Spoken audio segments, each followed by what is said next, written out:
સૌને મારા સતકેવળ સાહેબ પરમગુરુ પાઠશાલા સતકેવળ વિદ્યા મંદિર ગુજરાતી માધ્યમ સંકુલ સારસા. હું કાજલ હિંગુ આપ સૌ વિદ્યાર્થીઓનું ઓનલાઈન શિક્ષણ કાર્ય પદ્ધતિમાં સ્વાગત કરું છું. मैं काजल हिंगू कक्षा 7 विषय हिंदी इकाई 8 दोहा अष्टक. तो विद्यार्थी मित्रों, आज मैं आपको इकाई 8 दोहा अष्टक के बारे में मैं आपको बताऊंगी. इस दोहे का कवि के नाम क्या है? कबीर, तुलसीदास और रहीम. तो मैं आपको सबसे पहले इन 3 कवि के बारे में मैं आपको बताऊंगी. दोहे हिंदी भाषा साहित्य की अनमोल निधि है. दोहे हिंदी भाषा साहित्य की अनमोल निधि है. दोहे व्यावहारिक दृष्टांतों के माध्यम से सरल सहज रूप में जीवन, लोक, व्यवहार, गुण, स्वभाव, नीति, रीति आदि से परिचित कराते हैं. प्रस्तुत इकाई में कबीर, तुलसीदास और रहीम के चुने गए ऐसे ही दोहे संकलित है. दोहा एक छोटा सा छंद है. दोहा क्या है विद्यार्थी मित्रों? एक छोटा सा छंद. हिंदी के कई पुराने कवियों ने इस छंद की कविताएं लिखी है. दोहा अष्टक में 8 दोहे दिए गए हैं. कितने हैं? 8. इनमें 3 कबीर के, 2 तुलसीदास जी के और 3 रहीम के दोहे हैं. इन दोहों से हमें तरह तरह की व्यवहारिक शिक्षा मिलती है. तो आज आपको ध्यान से सुनना है और व्यवहारिक शिक्षा भी प्राप्त करनी है. तो पहले हम 3 कवियों के बारे में जान लें. कबीर, ये 15वीं शताब्दी के कवि हैं. ये बड़े संत थे. इन्होंने हिंदू और मुसलमानों को उनकी गलतियों के लिए फटकारा है और दोनों को हिल मिलकर रहने का उपदेश दिया है. तुलसीदास, ये 16वीं शताब्दी के प्रसिद्ध राम भक्त कवि हैं. इन्होंने रामचरितमानस नामक प्रसिद्ध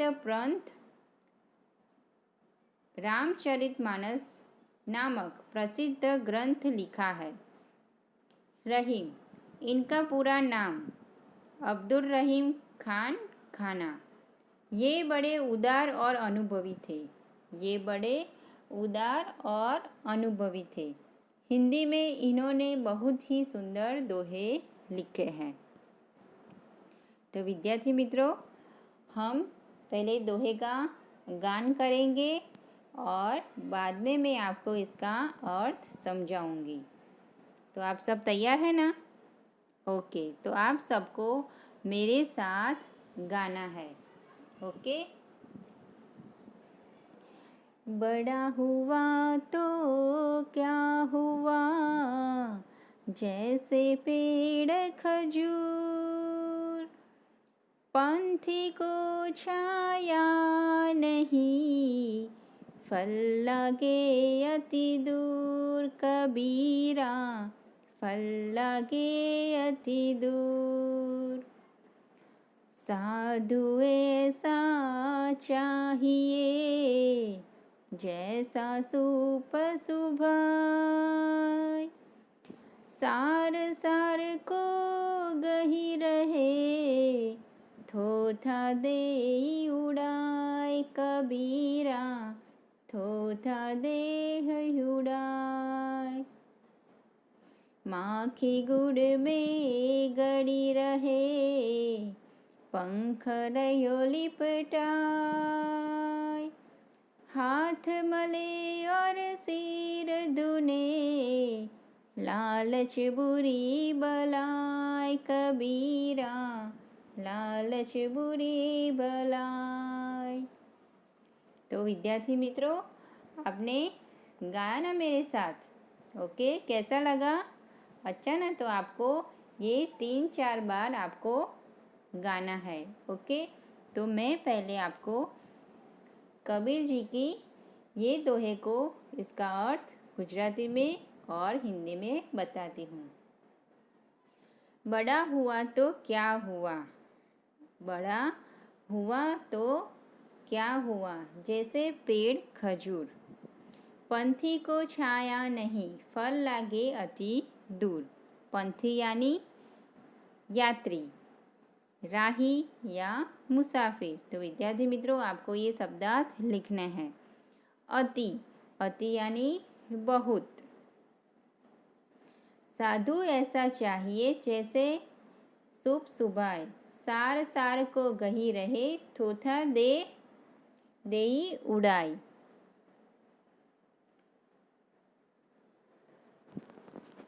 माखी गुड़ में गड़ी रहे, पंख रहो लिपटाए, हाथ मले और सिर धुने, लालच बुरी बलाए।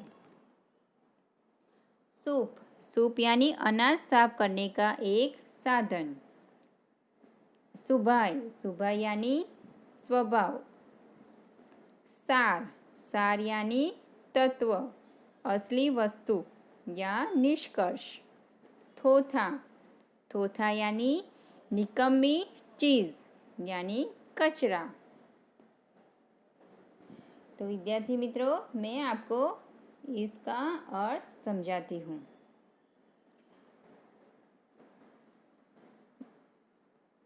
बड़ा होने से ही किसी का महत्व नहीं बढ़ जाता, बड़ा होने से ही किसी का महत्व नहीं बढ़ जाता। खजूर का पेड़ बहुत बड़ा है, खजूर का पेड़ बहुत बड़ा है, पर उसके बड़े होने से क्या लाभ, पर उसके बड़े होने से क्या लाभ, उससे मुसाफिर को छाया नहीं मिलती और फल भी बहुत ऊंचाई पर लगते हैं, वे फल सरलता से प्राप्त नहीं होते।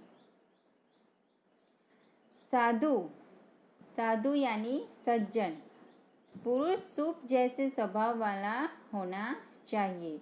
साधु कैसा होना चाहिए? सूप जैसे स्वभाव वाला होना चाहिए। सूप यानी हम अनाज साफ करते हैं ना, वो साधन।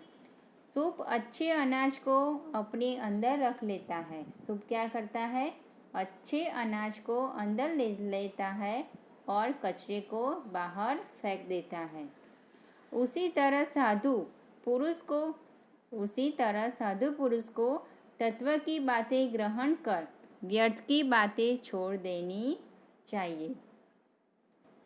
तो विद्यार्थी मित्रों, आपको पता चला ना कि खजूर का पेड़ हमें छाया भी नहीं देता और फल भी सरलता से प्राप्त नहीं होता। और साधु कैसा होना चाहिए? सूप जैसा। तो अपने अंदर अच्छे अनाज रख लेता है और कचरे को बाहर फेंक देता है। तो उसी तरह साधु को तत्व की बातें ग्रहण कर लेनी चाहिए और व्यर्थ की बातें छोड़ देनी चाहिए। ऐसा साधु होना चाहिए, ऐसा हमें कबीर जी कहते हैं। माखी गुड़ में गड़ी रहे, पंख लो लिपटाए, हाथ मले और सिर धुने, लालच बड़ी बुराई, लालच बुरी बलाई। माखी, माखी यानी मक्खी। लालच, लालच यानी लोभ। बलाई, बलाई यानी आपत्ति या आफत। मक्खी गुड़ खाने के लिए गुड़ पर बैठती है। मक्खी क्या करती है? गुड़ देखा और गुड़ खाने के लिए गुड़ पर बैठती है और उसमें फंस जाती है। उसके पंख गुड़ में चिपक जाते हैं और उसके पंख गुड़ में चिपक जाते हैं। फिर वह कितना भी पछताती है और हाथ मलती रहती है। उससे छुटकारा नहीं मिलता और मक्खी को छुटकारा नहीं मिलता। सचमुच लालच बहुत बुरी चीज है। कबीर जी क्या कहते हैं? मक्खी को गुड़ खाने की इच्छा हुई, लेकिन वो वहाँ फंस जाती है। उसके पंख गुड़ में चिपक जाते हैं। फिर वह कितना भी पछताती है, क्या पछता है कि मैं गुड़ खाने न आई हो तो अच्छा होता। और वह हाथ मलती रहती है और उसे छुटकारा नहीं मिलता। सचमुच लालच बहुत बुरी चीज़ है। तो कबीर जी क्या कहते हैं कि हमें किसी भी चीज़ वस्तु पे लालच नहीं होनी चाहिए। तो विद्यार्थी मित्रों, आपको ये अर्थ समझ में आया ना? ओके, तो मैं आपको इसका गुजराती में अनुवाद करके बताती हूँ। મોટું હોવાથી જ કોઈ મહત્વપૂર્ણ બની જતું નથી. જેમ કે ખજૂર બધાય કરતાં મોટું વૃક્ષ છે. ઓકે, મોટું હોવાથી જ કોઈ મહત્વપૂર્ણ બની જતું નથી. ખજૂરનું વૃક્ષ ખૂબ જ મોટું હોય છે, પરંતુ તેનાથી મુસાફરને છાંયડો મળતો નથી. વૃક્ષો બધાય કરતાં મોટું હોય છે, પરંતુ મુસાફરને એનો છાંયડો મળતો નથી અને તેને ફળ પણ ખૂબ જ ઊંચે લાગે છે અને તેના ફળ પણ બહુ ઉપર યાની ઊંચે લાગે છે. બીજું છે સાધુ યાની સજ્જન સુપડાના જેવા સ્વભાવવાળો હોવો જોઈએ. કબીરજી શું કહે છે? સાધુ કેવો હોવો જોઈએ? સુપડાના જેવો સ્વભાવવાળો હોવો જોઈએ. સુપડું સાર તત્વ યાની અનાજ રાખી લે છે અને થોથા ઉડાડી મૂકે છે. સુપડું શું કરે છે? સારો અનાજ રાખી લે છે અને કચરો ઉડાડી મૂકે છે. એવી જ રીતે સાધુ યાની સજ્જન પુરુષે તત્વની વાતો ગ્રહણ કરવી જોઈએ અને નકામી વાત છોડી દેવી જોઈએ. ત્રીજો દોહે મેં શું કહે છે?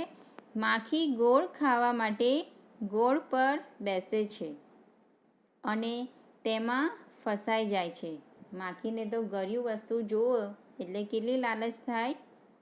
તેની પાંખો ગોળ સાથે ચોંટી જાય છે. પછી તે બહુ જ પસ્તાય છે, પણ તેમાંથી છૂટી શકતી નથી. તો કબીરજી શું કહે છે? લાલચ એક મોટી આફત છે. ખરેખર લાલચ એક મોટી आफत છે. तो विद्यार्थी मित्रों, आपको दोहे का अर्थ समझ में आ गया होगा, है ना? तो अब हम तुलसीदास जी के दोहे पर गान करवाती हूँ. आपको मेरे साथ भी गाना है. तुलसी इस संसार में भांति भांति के लोग सबसे हिल मिल चालिए नदी नाव संजोग. तुलसीदास नदी नाव संजोग. तुलसी हाय गरीब की कबहु न खाली जाय. मुए ढोर की चाम से लोह भस्म हो जाए. तुलसीदास लोहे भस्म हो जाए.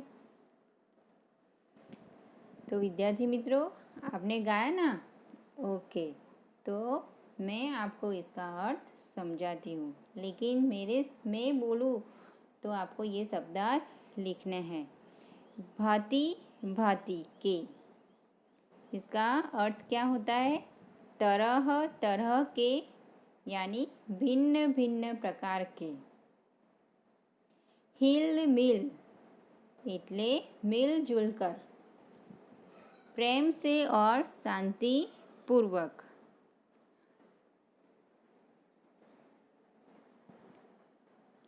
तुलसीदास जी कहते हैं क्या? तुलसी इस संसार में भांति भांति के लोग सबसे हिल मिल चलिए नदी नाव संजोग. तुलसीदास जी कहते हैं कि इस संसार में तरह तरह के लोग हैं। हमें सबके साथ हिल मिलकर रहना चाहिए, जैसे नदी और नाव का संयोग रहता है। तो तुलसीदास जी क्या कहते हैं कि हमें इस संसार के तरह तरह के लोग हैं, लेकिन हमें सबके साथ मिलजुल कर रहना है, जैसे नदी और नाव का संयोग जैसे। तुलसी हाय गरीब की, कबहू न खाली जाए, मुए ढोर से चाम से लो भस्म हो जाए। हाय यानी बद्दुआ, कबहू कभी, खाली व्यर्थ या निष्फल, मुए मरे हुए, ढोर ढोर यानी पशु या जानवर, चाम चाम यानी चमड़ा, भस्म तो राख। तो तुलसीदास जी कहते हैं कि गरीब की हाय यानी बद्दुआ कभी निष्फल नहीं होती। मरे हुए जानवर के चमड़े से, मरे हुए जानवर के चमड़े से बनी धोकनी से लोहा राख हो जाता है। फिर गरीब तो जीवती व्यक्ति है, उसकी हाय कैसे निष्फल जा सकती है? तो तुलसीदास जी क्या कहते हैं, गरीब की हाय कभी भी लेनी चाहिए नहीं, क्योंकि गरीब की हाय की या बद्दुआ कभी निष्फल नहीं होती। मरे हुए जानवर के चमड़े से बनी धोकनी से लोहा राख हो जाता है। फिर गरीब तो जीवित व्यक्ति है, उसकी हाय कैसे निष्फल हो सकती है?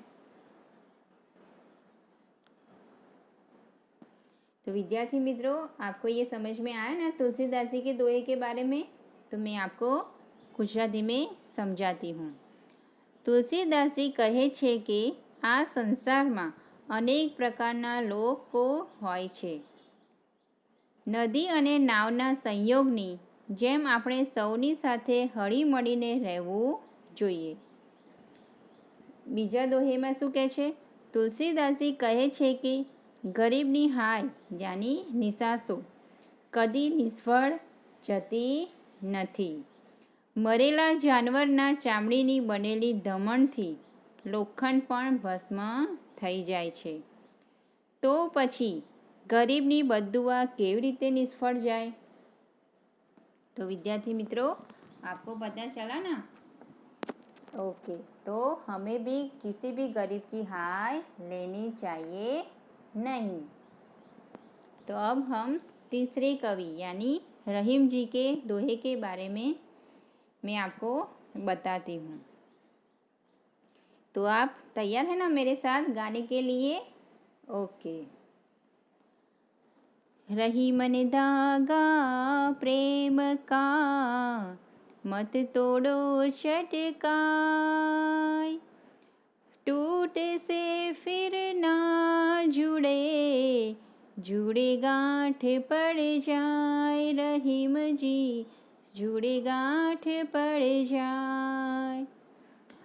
तरुवर फल नहीं खात है, सरवर पियहि न पानी। कहीं रहीम पर काज हित, संपत्ति संचय सुजानी। रहीमा संपत्ति संचय सुजानी।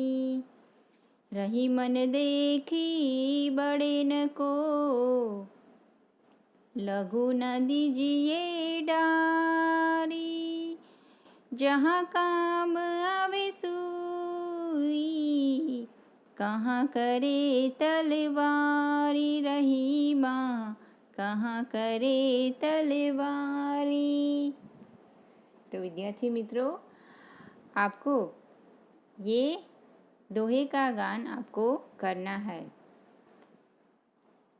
तो आज मैं आपको रहीम जी क्या कहते हैं ये मैं आपको बताती हूँ, इसका अर्थ समझाती हूँ। लेकिन इसके पहले मैं आपको इसका शब्दार्थ के अर्थ लिखवाती हूँ। चटकाई, चटकाई यानी खींचकर या झटके से। चटकाई यानी खींचकर या झटके से। तरुवर, तरुवर यानी वृक्ष। सरोवर, सरोवर यानी सरोवर। जलाशय या तालाब। पानी तो पानी।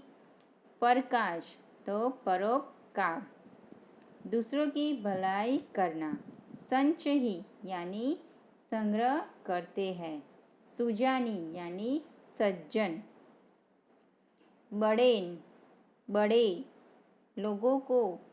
बड़ेन यानी बड़े लोगों को। लघु यानी छोटा। डारी छोड़ना।